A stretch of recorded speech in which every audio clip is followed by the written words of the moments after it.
Media செய்திகள். இன்றைய தலைப்புச் செய்திகள். புதுச்சேரியில் சட்டமன்ற தேர்தலை முன்னிட்டு காவல்துறையில் பணியிடை மாற்றம். புதுச்சேரி காவல்துறை தலைமையக எஸ்பி மோகன்குமார் உத்தரவு. புதுச்சேரியில் இணைய வழி மூலம் 5 பேரிடம் ரூபாய் 1.60 லட்சம் மோசடி. சைபர் கிரைம் போலீசார் தேடி வருகின்றனர். புதுச்சேரி தேசிய ஜனநாயக கூட்டணியில் அதிமுக இல்லை என்று கூற மேலிட பொறுப்பாளருக்கு அதிகாரம் இல்லை. அதிமுக மாநில செயலாளர் அன்பழகன் பதிலடி. பாஜக அலுவலகத்தை காங்கிரஸ் கட்சியினர் முற்றுகையிட முயன்றதால் பரபரப்பு. பாஜக காங்கிரஸ் இருதரப்பினர் கற்களை வீசி ஒருவரை தாக்கினர். டெல்லியில் நடைபெற்ற ஏஐ மாநாட்டில் இளைஞர் காங்கிரசார் உள்ளே சென்று போராட்டம் நடத்தி இதற்கு எதிர்ப்பு தெரிவித்து நேற்றைய தினம் புதுச்சேரி காங்கிரஸ் கட்சி தலைமை அலுவலகம் முன்பு பாஜக இளைஞர் அணியினர் ராகுல் காந்தியின் உருவபொம்மை எரித்து ஆர்ப்பாட்டத்தில் ஈடுபட்டனர். இந்நிலையில் ராகுல் காந்தியின் உருவபொம்மை எரித்ததற்கு எதிர்ப்பு தெரிவித்து காங்கிரஸ் கட்சியினர் 100க்கும் மேற்பட்டோர் பாஜக அலுவலகத்தை முற்றுகையிட வந்தனர். அப்போது அங்கிருந்த பாஜகவினர் மற்றும் காங்கிரஸ் இருதரப்பினருக்கும் இடையே கடுமையான தள்ளுமுள்ளு ஏற்பட்டது. இரு தரப்பினரும் மாறி மாறி கற்களை வீசிக்கொண்டனர். இதனால் பரபரப்பு நிலவி வருகிறது. புதுச்சேரியில் சட்டமன்ற தேர்தலை முன்னிட்டு காவல்துறையில் இன்ஸ்பெக்டர்கள், சப் இன்ஸ்பெக்டர்கள் அதிரடியாக இடமாற்றம் செய்யப்பட்டுள்ளனர். புதுச்சேரி காவல் நிலையங்களில் பணிபுரியும் 17 இன்ஸ்பெக்டர்கள் அதிரடியாக இடமாற்றம் செய்யப்பட்டுள்ளனர். அதன்படி முத்தல்பேட்டை இன்ஸ்பெக்டர் தனசேகரன் ஆயுதப்படைக்கும், இன்ஸ்பெக்டர் தனசெல்வம் ஐஜி செயலாளர் பொறுப்பிலிருந்து முத்தல்பேட்டைக்கும் இடமாற்றம் செய்யப்பட்டுள்ளனர். சபாநாயகர் பாதுகாப்பு அதிகாரி பிரபாகரன் கலால் துறைக்கும், பாலமுருகன் கோர்மெட்டிலிருந்து சபாநாயகர் பாதுகாப்பு அதிகாரியாகவும், நாகராஜன் கிழக்கு போக்குவரத்தில் இருந்து கோர்மெட்டிற்கும், ஏழுமலை சிபிசிஐடியிலிருந்து வன்கொடுமை தடுப்பு பிரிவுக்கும், கண்ணன் முதலர்பேட்டையிலிருந்து சிபிசிஐடிக்கும், ஆறுமுகம் அரியாங்குப்பத்திலிருந்து முதலர்பேட்டைக்கு இடமாற்றம் செய்யப்பட்டுள்ளனர். கிட்லா சத்திய நாராயணா ஆயுதப்படையிலிருந்து அரியாங்குப்பத்திற்கும், வெங்கடாஜலபதி லஞ்ச ஒழிப்பு பிரிவிலிருந்து கிழக்கு போக்குவரத்திற்கும், புருஷோத்தமன் காரைக்கால் டவுனிலிருந்து லஞ்ச ஒழிப்பு பிரிவுக்கும், அறிவு செல்வம் கலால் துறையிலிருந்து காரைக்கால் டவுனுக்கும், மர்தினி கோட்டுச்சேரியிலிருந்து ஆயுதப்படைக்கும், ராமு லஞ்ச ஒழிப்பு துறையிலிருந்து கோட்டுச்சேரிக்கும், லெனின் பாரதி திருநள்ளாறிலிருந்து திருப்பட்டினத்திற்கும், பிரவீன்குமார் காரைக்கால் உளவு பிரிவிலிருந்து திருநள்ளாருக்கும், மரி கிறிஸ்டின் பால் திருப்பட்டினத்திலிருந்து காரைக்கால் கடலோர காவல் படைக்கும் இடமாற்றம் செய்யப்பட்டுள்ளனர். இதற்கான உத்தரவை புதுச்சேரி காவல்துறை தலைமையக எஸ்பி மோகன்குமார் பிறப்பித்துள்ளார். தொண்டமானத்தம் கிராமத்தில் அமைந்துள்ள ஸ்ரீ துலுக்கானத்தம்மன் ஆலயத்தின் மகா கும்பாபிஷேக விழாவினை முன்னிட்டு சுவாமி கரிக்கோலம் வீதி உலா நடைபெற்றது. புதுச்சேரி மாநிலம் பில்லினூர் கொம்பியூன் தொண்டமானத்தம் கிராமத்தில் திருக்கோவில் கொண்டு எழுந்தருளி இருக்கும் ஸ்ரீ துலுக்கானத்தம்மன் ஆலயத்தில் திருப்பணிகள் நடைபெற்று வருகிறது. இந்நிலையில் கும்பாபிஷேக விழா வெகு விரைவில் நடைபெற உள்ளதை முன்னிட்டு சுவாமி கரிக்கோலம் வீதி உலா நடைபெற்றது. இதில் முன்னாள் குடிமைப்பொருள் வழங்கல் மற்றும் நுகர்வோர் விவகாரங்கள் துறை அமைச்சரும் தொகுதி சட்டமன்ற உறுப்பினருமான EK சாய்ஜி சரவணகுமார் கலந்து கொண்டு சுவாமி தரிசனம் செய்தார். தொடர்ந்து ஆலய திருப்பணி நடைபெறுவதை முன்னிட்டு தனது சொந்த செலவில் 3 லட்சம் நிதியினை ஆலய நிர்வாகிகள் முன்னிலையில் வழங்கினார். தொடர்ந்து சட்டமன்ற உறுப்பினர் சாய்ஜி சரவணகுமாருக்கு ஆலயம் சார்பாக மாலை அணிவித்து மரியாதை செய்தனர். இந்நிகழ்ச்சியில் தொண்டமானத்தம் கோவில் நிர்வாகிகள், திருப்பணி குழுவினர், கிராம பொதுமக்கள் மற்றும் இளைஞர்கள், ஊர் பொதுமக்கள் திரளாக கலந்து கொண்டனர். திருக்காஞ்சி ஸ்ரீ காமாட்சி, ஸ்ரீ மீனாட்சி உடனுரை ஸ்ரீ கங்கை வராக நதீஸ்வரர் ஆலயத்தின் மாசிமக தீர்த்தவாரை முன்னிட்டு கொடியேற்றம் நடைபெற்றது. புதுச்சேரி மாநிலம் வில்லினூர் கொம்பியூன் திருக்காஞ்சி பகுதியில் அமைந்திருக்கும் ஸ்ரீ காமாட்சி, ஸ்ரீ மீனாட்சி உடனுரை ஸ்ரீ கங்கை வராக நதீஸ்வரர் தேவஸ்தானத்தில் மாசிமக பிரம்மோற்சவ திருவிழா வருகின்ற 2ஆம் தேதி நடைபெறுவதை முன்னிட்டு இன்று காலை 11 மணி அளவில் கொடியேற்றும் விழா நடைபெற்றது. இதில் உபயதாரர் கீழ் அக்ரஹாரம் கார்த்திகேயன் நாயக்கர் குடும்பத்தினர் மற்றும் திராண பொதுமக்கள் கலந்து கொண்டு சுவாமி தரிசனம் செய்தனர். இதனைத் தொடர்ந்து சுவாமி ஒவ்வொரு நாளும் சிறப்பு வாகனத்தில் வீதி உலா நடைபெறுகிறது. இதில் தினம்தோறும் ஒவ்வொரு வாகனம் என நாக வாகனம், அதிகார நந்தி சேவை, பாரி வேட்டை, ரிஷப வாகனம், பஞ்சமூர்த்தி உற்சவம், யானை வாகனம், திரு கைலாய வாகனம், பிச்சாண்டவர் உற்சவம் ஆகிய வாகனங்களில் சுவாமி வீதி உலாவும், மேலும் 8ஆம் நாள் அன்று திருக்கல்யாண உற்சவம், 9ஆம் நாள் அன்று திருத்தேர் வீதி உலாவும் தொடர்ந்து முக்கிய நிகழ்வாக 10ஆம் நாள் மாசிமக தீர்த்தவாரி வெகு விமர்சையாக நடைபெறவுள்ளது. நிகழ்ச்சிக்கான ஏற்பாட்டினை ஆலய நிர்வாக அதிகாரி சரவணன், ஆலய தலைமை அர்ச்சகர் சரவண சிவாச்சாரியார், உபயதாரர்கள், தேவஸ்தான ஊழியர்கள் மற்றும் திருக்காஞ்சி கிராமவாசிகள் வெகு சிறப்பான முறையில் செய்து வருகின்றனர். பிள்ளையார்குப்பம் கூத்தாண்டவர் கோவில் தேவஸ்தானத்திற்கு சிற்பி விஜயகுமாரன் திலகவதி குடும்பத்தினர் கருங்கல் மூலம் செய்யப்பட்ட பெயர் பலகையினை ஆலயத்திற்கு வழங்கினர். புதுச்சேரி மாநிலம் ஊசுடு சட்டமன்ற தொகுதிக்குட்பட்ட பிள்ளையார்குப்பம் கூத்தாண்டவர் கோவில் திருப்பணி நடைபெற்று வருகிறது. இந்நிலையில் மார்ச் 8ஆம் தேதி அன்று கூத்தாண்டவர் சுவாமிக்கு கும்பாபிஷேக விழா வெகு விமர்சையாக நடைபெறவுள்ள நிலையில் கருங்கல் மூலம் செய்யப்பட்ட பெயர் பலகையினை ராமநாதபுரம் பகுதியைச் சேர்ந்த சிற்பி விஜயகுமாரன் திலகவதி குடும்பத்தினர் சட்டமன்ற உறுப்பினர் சாய்ஜே சரவணகுமார் மற்றும் ஊர் பெரியோர்கள் முன்னிலையில் வழங்கினர். முன்னதாக கருங்கல் மூலம் செய்யப்பட்ட பெயர் பலகைக்கு பூஜைகள் செய்து தீபாராதனை காண்பிக்கப்பட்டது. இந்நிகழ்ச்சியில் ஊர் பெரியவர்கள் பொதுமக்கள் ஏராளமானோர் கலந்து கொண்டனர். தொடர்ந்து நிகழ்ச்சியில் கலந்து கொண்ட பொதுமக்களுக்கு பிரசாதம் வழங்கப்பட்டது. வில்லியனூரில் அம்மா மக்கள் முன்னேற்றக் கழக தலைமை கழக அலுவலகத்தில் ஆலோசனை கூட்டம் நடைபெற்றது. அம்மா மக்கள் முன்னேற்றக் கழக பொதுச் செயலாளர் டிடிவி தினகரன் ஆணைக்கிணங்க எதிர்வரும் சட்டமன்ற பொதுத் தேர்தலை எதிர்கொள்வது மற்றும் மறைந்த தமிழக முன்னாள் முதலமைச்சர் புரட்சித் தலைவி அம்மாவின் பிறந்தநாள் விழாவினை சிறப்பாக கொண்டாடுவது மற்றும் தலைமை கழகம் அறிவித்த பொதுக்கூட்டத்தை சிறப்பாக நடத்துவது சம்பந்தமான ஆலோசனை கூட்டம் வில்லியனூர் மேற்கு மாநில கழக அலுவலகத்தில் மேற்கு மாநில கழக செயலாளர் எஸ்.டி. சேகர் தலைமையில் நடைபெற்றது. மேலும் முன்னாள் சட்டமன்ற உறுப்பினர் யூ.சி. ஆறுமுகம் மறைந்ததை ஒட்டி மௌன அஞ்சலி செலுத்தப்பட்டது. இந்நிகழ்ச்சியில் அவைத்தலைவர் ரகுபதி, பொருளாளர் கணேசன், துணை செயலாளர்கள் பாச்சான், முனியன், கலைவாணி, அணி செயலாளர்கள் மருத்துவர் அணி செயலாளர் டாக்டர் சிலம்பரசன், அம்மா பேரவை செயலாளர் ஆர்.கே. ராஜா, சிறுபான்மை பிரிவு செயலாளர் ஜான்சன், தொழிற்சங்க செயலாளர் இளையராஜா, பொறியாளர் அணி செயலாளர் திருஞானகுமரன், விவசாய அணி செயலாளர் ரவி, ஓட்டுநர் அணி செயலாளர் முருகன், தொகுதி செயலாளர்கள் செந்தில் என்கின்ற குமாரவேல், ராமச்சந்திரன், காண்டீபன், மணவாளன், கலியமூர்த்தி, கண்ணன் என்கின்ற ராமச்சந்திரன், வீராசாமி, கண்ணதாசன், ராமர், ரத்தினகுமார், கோவிந்தராஜ், பொதுக்குழு உறுப்பினர் சேன்பால், சீனிவாசன் மற்றும் மாநில கழக நிர்வாகிகள், கழக முன்னோடிகள் உட்பட ஏராளமானோர் கலந்து கொண்டனர். வடப்பாக்கம் மேல்நிலை நீர்த்தக்க தொட்டி வளாகத்தில் குடிநீரில் உள்ள அதிகப்படியான இரும்பு தாதுக்களை நீக்கும் சாதனம் அமைக்கும் பணிகளுக்கான பூமி பூஜை விழாவினை சட்டமன்ற உறுப்பினர் சாய்ஜே சரவணகுமார் தொடங்கி வைத்தார். புதுச்சேரி மாநிலம் ஊசுடு சட்டமன்ற தொகுதிக்குட்பட்ட கூடப்பாக்கம் மேல்நிலை நீர்த்தக்க தொட்டி வளாகத்தில் பொதுப்பணித்துறையின் பொது சுகாதார கோட்டம் சார்பில் குடிநீரில் உள்ள அதிகப்படியான இரும்பு தாதுக்களை நீக்கும் சாதனம் அமைக்கும் பணி ரூபாய் 30 லட்சம் மதிப்பீட்டில் பூமி பூஜை விழா நடைபெற்றது. இதில் ஊசுடு சட்டமன்ற உறுப்பினர் ஏ.கே. சாய்ஜே சரவணகுமார் கலந்து கொண்டு விழாவிற்கு தலைமை தாங்கி பூமி பூஜை செய்து துவக்கி வைத்தார்.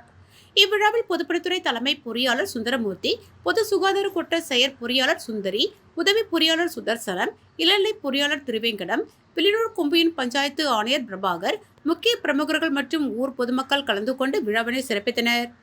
நிகழ்ச்சியில் தொகுதி ஒருங்கிணைப்பாளர் சாய்ஜே தியாகராஜன், தொகுதி தலைவர் முத்தாலு முரளி, வாட்டர் பாலு, குப்புசாமி, கணபதி, முருகன், முரளி, பூபாலன், தனஜெயன், அமுது, சிவா, கண்ணன், மைக்கேல், அஜித், பார்த்திபன், உலகு, மல்லிகா உட்பட கட்சி நிர்வாகிகள், ஊர் பொதுமக்கள் பலர் கலந்து கொண்டனர்.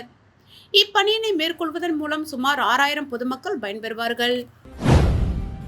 புதுச்சேரி தேசிய ஜனநாயக கூட்டணியில் அதிமுக இல்லை என்று கூற பிஜேபி மேலிட பொறுப்பாளர் நிர்மல்குமார் சுரானாவுக்கு அதிகாரம் இல்லை. கூட்டணி குறித்து தலைமைதான் முடிவு செய்யும் என்று மாநில செயலாளர் அன்பழகன் பதிலடி கொடுத்துள்ளார்.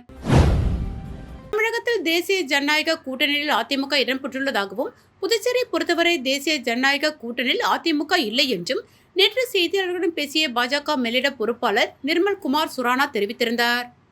இதற்கு புதுச்சேரி அதிமுக மாநில செயலாளர் அன்பழகன் கண்டனம் தெரிவித்துள்ளார். இன்று செய்தியாளர்களை சந்தித்த அவர், கூட்டணி குறித்து முடிவெடுக்கும் அதிகாரம் மேலிட பொறுப்பாளர்களுக்கு இல்லை. தேசிய ஜனநாயக கூட்டணி தமிழகத்தில் அதிமுக தலைமையில் உள்ளது. அந்த கூட்டணி புதுச்சேரியிலும் தொடரும். கூட்டணி குறித்து கட்சியின் பொதுச் செயலாளர் எடப்பாடி பழனிசாமி முடிவு செய்வார் என்று குறிப்பிட்டார். தொடர்ந்து பேசிய அவர், புதுச்சேரியில் இயக்கப்படும் சுற்றுலா படகுகளுக்கு உரிய உரிமம் இல்லை. படகுகளை இயக்கும் நிறுவனங்கள் சரியாக பராமரிப்பது இல்லை. இதன் காரணமாகவே படகு கவிழ்ந்து விபத்து ஏற்பட்டுள்ளது. ஆனால் இதையெல்லாம் ஆய்வு செய்ய வேண்டிய சுற்றுலாத்துறை அமைச்சரும் சுற்றுலாத்துறை அதிகாரிகளும் மெத்தனமாக செயல்படுகிறார்கள். இந்த படகு விபத்து குறித்து உயர்மட்ட விசாரணை நடத்த வேண்டும் என்று வலியுறுத்திய அன்பழகன், ஒரு படகு விபத்து ஏற்பட்டதற்காக ஒட்டுமொத்தமாக படகு சவாரியை நிறுத்துவது என்பது கண்டிக்கத்தக்கது. உடனடியாக மீண்டும் படகு சவாரியை தொடங்க வேண்டும் என கேட்டுக்கொண்டார். காரைக்காலில் திறந்து கிடந்த வாய்க்காலில் தவறி விழுந்த பசுமாட்டை பொதுமக்கள் உதவியுடன் தீயணைப்பு வீரர்கள் போராடி மீட்டனர். காரைக்கால் கூட்டுறவு பால் வழங்கும் சங்கம் எதிரே உள்ள வாய்க்கால் திறந்து கிடந்த நிலையில் மேய்ச்சலுக்காக சாலையை கடக்க வந்த மாடு ஒன்று வாய்க்காலில் தவறி விழுந்து வெளியேற முடியாமல் தவித்து வந்தது. இதனை கண்டவர்கள் உடனடியாக தீயணைப்பு துறையினருக்கு தகவல் தெரிவித்தனர். உடனடியாக சம்பவ இடத்திற்கு வந்த தீயணைப்பு துறையினர் துரிதமாக செயல்பட்டு மாட்டினை பத்திரமாக அங்கிருந்த பொதுமக்களின் உதவியுடன் மீட்டனர். வாய்க்கால்களை சரியாக பராமரிக்காததாலும் சரியாக மூடாததால் இந்த விபத்து ஏற்பட்டதாக சமூக ஆர்வலர்கள் குற்றம் சாட்டுகின்றனர். துரிதமாக செயல்பட்டு மாட்டினை பத்திரமாக மீட்ட தீயணைப்பு துறையினருக்கு அப்பகுதி மக்கள் பாராட்டு தெரிவித்தனர். காரைக்கால் கூட்டுறவு நகரில் 22 ஆண்டுகளுக்கு பிறகு சாலைக்கான பூமி பூஜை போடப்பட்டதால் அப்பகுதி மக்கள் மகிழ்ச்சி அடைந்துள்ளனர். காரைக்கால் மாவட்டம் வடக்கு தொகுதிக்குட்பட்ட கீழ காசாக்குடி பகுதியில் கடந்த 2004ஆம் ஆண்டு கோவில் 10 கூட்டுறவு சங்கம் சார்பில் கூட்டுறவு நகர் நிறுவப்பட்டது. கடந்த 2004ஆம் ஆண்டு முதல் தற்பொழுது வரை அந்த நகருக்கு சாலை போடப்படாத நிலையில் இது தொடர்பாக அப்பகுதி மக்கள் தொடர்ந்து பல்வேறு முறை அரசிடமும் மக்கள் பிரதிநிதிகளிடம் தொடர்ந்து வலியுறுத்தி வந்தனர். 22 ஆண்டு காலமாக சாலைக்காக தொடர்ந்து போராடி வரும் அப்பகுதி மக்களில் சிலர் மாவட்ட தலைவர் சந்திரமோகன் உதவியுடன் நாடாளுமன்ற உறுப்பினர் வைத்திலிங்கத்தை சந்தித்து மனு அளித்து சாலை இல்லாததால் மழைக்காலங்களில் தாங்கள் படும் இன்னல்களை அவரிடம் முறையிட்டனர். இதனையடுத்து நாடாளுமன்ற உறுப்பினர் வைத்திலிங்கம் தனது நாடாளுமன்ற உறுப்பினர் மேம்பாட்டு நிதியிலிருந்து சுமார் 50 லட்சம் செலவில் அப்பகுதியில் சாலை வசதியுடன் கூடிய சாலை அமைக்க திட்டமிடப்பட்டு இன்று அதற்கான பூமி பூஜை நடைபெற்றது. இந்த பூமி பூஜை நிகழ்ச்சியில் நாடாளுமன்ற உறுப்பினர் வைத்திலிங்கம், அப்பகுதி சட்டமன்ற உறுப்பினரும் அமைச்சருமான திருமுருகன், முன்னாள் அமைச்சர் ஏ.வி. சுப்பிரமணியன், காங்கிரஸ் கட்சியின் மாநில துணைத் தலைவர் பஷீர், மாவட்ட தலைவர் சந்திரமோகன், மகிழா காங்கிரஸ் மாவட்ட தலைவர் நிர்மலா, வடக்கு தொகுதி தலைவர்கள் அரசன், சுப்பையன் உள்ளிட்ட ஏராளமான காங்கிரஸ் கட்சியினர் மற்றும் அப்பகுதி மக்கள் கலந்து கொண்டனர். வில்லியனூர் கொம்பாக்கம் வார்டில் ரூபாய் 88.13 லட்சம் செலவில் வளர்ச்சிப் பணிகளை எதிர்க்கட்சித் தலைவர் சிவா தொடங்கி வைத்தார். வில்லியனூர் சட்டமன்ற தொகுதி புதுச்சேரி நகராட்சி கொம்பாக்கம் வார்டுக்குட்பட்ட செந்தூர் முருகன் நகரில் ரூபாய் 34.66 லட்சம் செலவில் பக்க வாய்க்காலுடன் கூடிய தார் சாலை அமைக்கும் பணி, பாப்பாஞ்சாவடி சப்தகிரி நகரில் உள்ள அனைத்து குறுக்கு வீதிகளுக்கும் ரூபாய் 26.37 லட்சம் செலவில் புதிய சாலை அமைக்கும் பணி, கொம்பாக்கம் பிரியங்கா அவென்யூ நகரில் உள்ள அனைத்து வீதிகளுக்கும் ரூபாய் 27.10 லட்சம் செலவில் புதிய சாலை அமைக்கும் பணி என மொத்தம் ரூபாய் 88,13,000 லட்சம் மதிப்பில் பொதுப்பணித்துறை கட்டிடங்கள் மற்றும் சாலைகள் மத்திய கோட்டம் மூலம் மேற்கொள்ளப்படும் வளர்ச்சிப் பணிகளுக்கான பூமி பூஜை நிகழ்ச்சி நடைபெற்றது. இதில் தொகுதி சட்டமன்ற உறுப்பினரும் எதிர்க்கட்சி தலைவருமான சிவா கலந்து கொண்டு சாலை உள்ளிட்ட வளர்ச்சிப் பணிகளை பூஜை செய்து தொடங்கி வைத்தார்.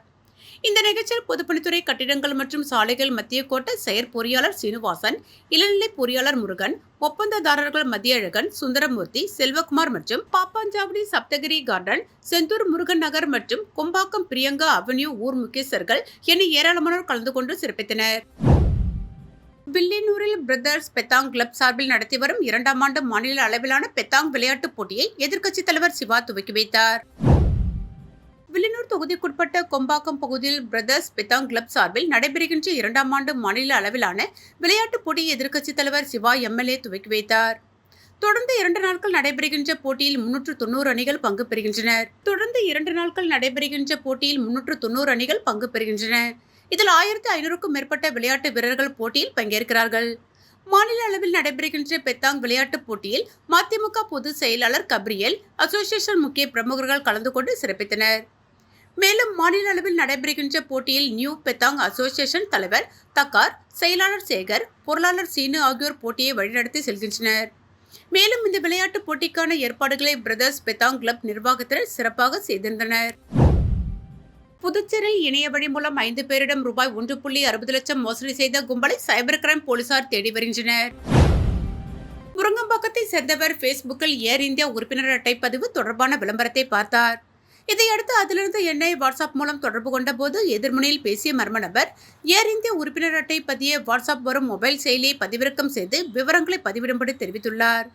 அதன்படி அவருக்கு வந்த மொபைல் செயலியை பதிவிறக்கம் செய்து விவரங்களை பதிவிட்ட சிறிது நேரத்தில் அவரது வங்கிக் கணக்கிலிருந்து 1,35,800 ரூபாய் எடுக்கப்பட்டது. இதேபோல் நெல்லித்தோப்பை சேர்ந்தவர் 11,000, முத்தல்பேட்டை சேர்ந்தவர் 7,400, தவளக்குப்பத்தை சேர்ந்தவர் 3,600, சண்முகாபுரத்தை சேர்ந்த பெண் 2,850 என மொத்தம் 5 பேர் மோசடி கும்பலிடம் ரூபாய் 1,60,650 எழுந்துள்ளனர். இது குறித்த புகார்களின் பேரில் சைபர் கிரைம் போலீசார் வழக்கு பதிந்து விசாரித்து வருகின்றனர். புதுச்சேரி காங்கிரஸ் அலுவலகம் முன்பு பாஜக இளைஞர் அணியினர் ராகுல் காந்தியின் உருவ பொம்மையை எரித்து ஆர்ப்பாட்டத்தில் ஈடுபட்டதால் பரபரப்பு ஏற்பட்டது. டெல்லியில் நடந்து வரும் உலக ஏஐ மாநாட்டை நடத்தி இந்தியா தனது தொழில்நுட்ப முன்னேற்றத்தை உலகுக்கு வெளிப்படுத்திக் கொண்டிருக்கும் நேரத்தில் லோக்சபா எதிர்க்கட்சித் தலைவர் ராகுல் தலைமையில் நடந்த போராட்டத்தில் இளைஞர் காங்கிரஸ் நிர்வாகிகள் அரை நிர்வாணமாக மாநாட்டு வளாகத்திற்குள் நுழைந்து நாட்டின் மரியாதையை குலைக்கும் வகையில் செயல்பட்டுள்ளனர். அரசியல் எதிர்ப்பு ஜனநாயக உரிமை என்றாலும் இந்தியாவின் சர்வதேச மரியாதையை பாதிக்கும் நடவடிக்கைகள் ஏற்க முடியாது என்பதை வலியுறுத்தி புதுச்சேரி பாஜக இளைஞரணி தலைவர் ஆடலரசன் தலைமையில் காங்கிரஸ் தலைமை அலுவலக எதிரில் நேற்று கண்டன ஆர்ப்பாட்டத்தில் ஈடுபட்டனர். அப்போது ராகுல் உருவ பொம்மை எரித்து எதிர்ப்பு கோஷங்களை நிர்வாகிகள் எழுப்பினர். இதனால் அப்பகுதியில் பரபரப்பு நிலவியது. பணி வழங்க வலியுறுத்தி தலைமை செயலகம் நோக்கி பேரணியில் ஈடுபட்ட 100க்கும் மேற்பட்ட நகராட்சி வாரிசுதாரர்களை போலீசார் தடுத்து நிறுத்தியதால் அவர்கள் சாலையில் அமர்ந்து போராட்டத்தில் ஈடுபட்டதால் பரபரப்பு ஏற்பட்டது. புதுச்சேரி நகராட்சியில் பணியின் பொழுது இறந்தவர்களின் வாரிசுதாரர்களுக்கு ஆண்டுதோறும் ஏற்படும் காலி பணியிடங்களில் 5% வாரிசுதாரர்களுக்கு பணி வழங்கிட வேண்டும். ஆனால் கடந்த பல ஆண்டுகளாக பணி வழங்கப்படவில்லை. இந்நிலையில் கருணை அடிப்படையில் ஒருமுறை தளர்வு அளித்து அனைத்து வாரிசுதாரர்களுக்கும் பணி நியமனம் செய்ய கோரி தலைமை செயலகத்தை முற்றுகையிட ஊர்வலமாக சென்றனர். நகராட்சி வாரிசுதாரர்கள் நலசங்கம் சார்பில் நடந்த ஊர்வலத்தை ரவிச்சந்திரன், ராதாகிருஷ்ணன் துவக்கி வைத்தனர். சங்கத் தலைவர் சத்யன் பிரபு தலைமை தாங்கினர். ஊர்வலத்தை மிஷன் வீதியில் போலீசார் தடுத்து நிறுத்தினர். ஊர்வலத்தில் பங்கேற்றவர்கள் ஆர்ப்பாட்டத்தில் ஈடுபட்டனர். இதில் ஆனந்த கணபதி, கலிய பெருமாள், வேளாங்கண்ணி தாசன் உள்ளிட்ட பலர் கலந்து கொண்டனர். வேலை செய்த வீடுகளில் நகை பணம் கொள்ளையடித்த வேலைக்கார பெண் மற்றும் அவரது தோழிகள் என 4 பேரை போலீசார் கைது செய்தனர். புதுவை கொம்பாக்கத்தை சேர்ந்தவர் பாஸ்கர், வயது 44. இவர் வீட்டில் கடந்த 3ஆம் தேதி ரூபாய் 5,60,000 ரொக்கம், 7 கிராம் தங்க நகை திருடு போனது. அவர் அளித்த புகாரின் பேரில் Mudaliarpet police inspector Kannan, SI Alauddin தலைமையில் 2 தனிப்படை போலீசார் விசாரித்தனர். விசாரணையில் பாஸ்கர், அண்ணன் ஜனார்த்தனன், பாபு ஆகியோர் வீட்டிலும் பணம், தங்கம், வெள்ளி நகைகள் திருடப்பட்டது தெரியவந்தது. இதன் மொத்த மதிப்பு ரூபாய் 21 லட்சம். CCTV பதிவு சாட்சிகளிடம் விசாரித்த போது பாஸ்கர் சகோதரர் பாபு வீட்டில் வேலை செய்து வந்த முத்துலட்சுமி, வயது 22 மீது சந்தேகம் ஏற்பட்டது. அவரிடம் போலீசார் தீவிரமாக விசாரணை நடத்திய போது சிறிதாக சகோதரர்கள் 3 பேர் வீட்டிலும் நகை பணத்தை திருடி தனது தோழிகளான மாலதி, வயது 37, வனிதா, வயது 36, தனது சகோதரர் மாதவன், வயது 26 ஆகியோரிடம் கொடுத்து மறைத்து வைத்தது தெரியவந்தது. அதில் சில பொருள்களை விற்று சொகுசாக இருந்து வந்துள்ளார். போலீசார் முத்துலட்சுமி, அவருக்கு உதவிய மாலதி, வனிதா, மாதவன் ஆகிய 4 பேரை கைது செய்து சுமார் 17 பவுண்ட் நகை, 300 கிராம் வெள்ளி பொருட்கள், ரூபாய் 42,000 ரொக்கம் என சுமார் ரூபாய் 16 லட்சம் மதிப்புள்ள பொருட்களை மீட்டனர். புதுச்சேரி தலித் மக்கள் பாதுகாப்பு இயக்கம் சார்பில் தலித் மாணவர்களுக்கான இலவச கல்வி திட்டத்தை முறையாக செயல்படுத்தாதது ஏன் உள்பட பல்வேறு கோரிக்கைகளை வலியுறுத்தி கண்டன ஆர்ப்பாட்டம் நடைபெற்றது. புதுச்சேரி தலித் மக்கள் பாதுகாப்பு இயக்கம் சார்பில் பல்வேறு கோரிக்கைகளை வலியுறுத்தி கண்டன ஆர்ப்பாட்டம் அண்ணா சிலை அருகே நடைபெற்றது. மாநில தலைவர் பிரகாஷ் தலைமையில் ஒருங்கிணைப்பாளர் ராஜா மற்றும் பொதுச் செயலாளர் செல்வகுமார் ஆகியோர் முன்னிலையில் நடைபெற்றது. இதில் தலித் மாணவர்களுக்கான இலவச கல்வி திட்டத்தை முறையாக செயல்படுத்தாதது ஏன், சிறப்பு குறு நிதியை மடைமாற்றம் செய்து கொள்ளையடிக்க திட்டமா மற்றும் 2021 முதல் 2026 வரை 5 ஆண்டு காலமாக SC/SB நிதியில் தலித் மக்களுக்கு என்ன செய்தீர்கள் என்று பதில் சொல்ல முடியுமா? இந்த ஆண்டிற்கான சிறப்பு கூறு நிதியில் 50% கூட செலவு செய்யாமல் தலித் மக்களின் வளர்ச்சியையும் வாழ்வாதாரத்தையும் குழி தோண்டி புதைக்கும் திட்டத்தை கைவிடு உள்பட பல்வேறு கோரிக்கைகளை வலியுறுத்தி கண்டன ஆர்ப்பாட்டம் நடைபெற்றது. இதில் விளக்க உரையை மாநில ஆலோசகர் ராமசாமி ஆற்றினார். ஆர்ப்பாட்டத்தில் நகர தலைவர் ராஜ்குமார், கௌரவ தலைவர் சீனிவாச பெருமாள், ஆனந்தன் மற்றும் மாநில செயலாளர் கஸ்பர், பொருளாளர் சதீஷ், மாநில இளைஞர் அணி தலைவர் கப்ரியல் உட்பட 100க்கும் மேற்பட்ட தலித் மக்கள் பாதுகாப்பு இயக்க நிர்வாகிகள், சமூக அமைப்பை சேர்ந்த நிர்வாகிகள் கலந்து கொண்டு ஆளும் NR காங்கிரஸ், பாஜக அரசுக்கு எதிராக கண்டன கோஷங்களை எழுப்பினார்கள். புதுச்சேரி முத்தல்பேட்டை தொகுதியில் திமுக முன்னாள் MLA நந்தா சரவணன் தலைமையில் நடைபெற்ற சிறப்பு செயல்வீரர்கள் கூட்டத்தில் திமுக பொறுப்பாளர் ஜெகத்ரட்சகன் MP மற்றும் மாநில அமைப்பாளர் சிவா ஆகியோர் கலந்து கொண்டு வருகின்ற சட்டமன்ற தேர்தலை எதிர்கொள்வது குறித்து ஆலோசனைகளை வழங்கினார்கள். புதுச்சேரி முத்தல்பேட்டை தொகுதி திமுக சார்பில் எதிர்வரும் 2026 சட்டமன்ற பொதுத் தேர்தலை எதிர்கொள்வது சம்பந்தமாக சிறப்பு செயல்வீரர்கள் கூட்டம் முத்தல்பேட்டை பெருமாள் கோவில் வீதியில் உள்ள ஸ்ரீ லலிதா மகால் திருமண நிலையத்தில் நடைபெற்றது. திமுக முன்னாள் சட்டமன்ற உறுப்பினர் நந்தா சரவணன் தலைமையில் நடைபெற்ற சிறப்பு செயல்வீரர்கள் கூட்டத்தில் திமுக கொள்கை பரப்பு செயலாளரும் புதுச்சேரி மாநில ஒருங்கிணைப்பாளருமான ஜெகத்ரட்சகன் MP, புதுச்சேரி திமுக மாநில அமைப்பாளரும் சட்டப்பேரவை எதிர்க்கட்சி தலைவருமான சிவா கலந்து கொண்டனர். கூட்டத்தில் எதிர்வரும் சட்டப்பேரவை தேர்தலில் முத்தல்பேட்டை தொகுதியில் திமுகவின் வெற்றிக்கும் புதுச்சேரியில் திராவிட மாடல் அரசு அமைய செயல் வீரர்களுக்கு ஆலோசனைகள் வழங்கினார்கள். இச்செயல் வீரர்கள் கூட்டத்தில் மாநில திமுக அவைத்தலைவர் SP சிவகுமார், திமுக பொருளாளரும் சட்டப்பேரவை உறுப்பினருமான செந்தில்குமார், மாநில திமுக துணை அமைப்பாளர் தைரியநாதன், தலைமை செயற்குழு உறுப்பினர்கள் கோபால், JVS ஆறுமுகம், கதிர்காமம் தொகுதி பொறுப்பாளர் வடிவேல், முத்தல்பேட்டை தொகுதி செயலாளர் சௌரிராஜன், அவைத்தலைவர் எழிலன், மாநில நெசவாளர் அணி அமைப்பாளர் செந்தில் முருகன், மாநில மீனவர் அணி துணை அமைப்பாளர் தங்கராசு, தொகுதி பிரதிநிதி தனசேகர், திமுக மக்கள் சேவை மையம் மதன்பாபு, தொகுதி துணை செயலாளர் கலைவாணி உள்ளிட்ட முத்தல்பேட்டை தொகுதி திமுக முக்கிய நிர்வாகிகள், பொதுமக்கள் என அனைவரும் கலந்து கொண்டனர். மீண்டும் இன்றைய தலைப்புச் செய்திகள். புதுச்சேரியில் சட்டமன்ற தேர்தலை முன்னிட்டு காவல்துறையில் பணியிடை மாற்றம். புதுச்சேரி காவல்துறை தலைமையக எஸ்பி மோகன்குமார் உத்தரவு. புதுச்சேரியில் இணைய வழி மூலம் 5 பேரிடம் ரூபாய் 1.60 லட்சம் மோசடி. சைபர் கிரைம் போலீசார் தேடி வருகின்றனர். புதுச்சேரி தேசிய ஜனநாயக கூட்டணியில் அதிமுக இல்லை என்று கூற மேலிட பொறுப்பாளருக்கு அதிகாரம் இல்லை. அதிமுக மாநில செயலாளர் அன்பழகன் பதிலடி. இத்துடன் A1 மீடியா செய்திகள் நிறைவு பெற்றன. நன்றி.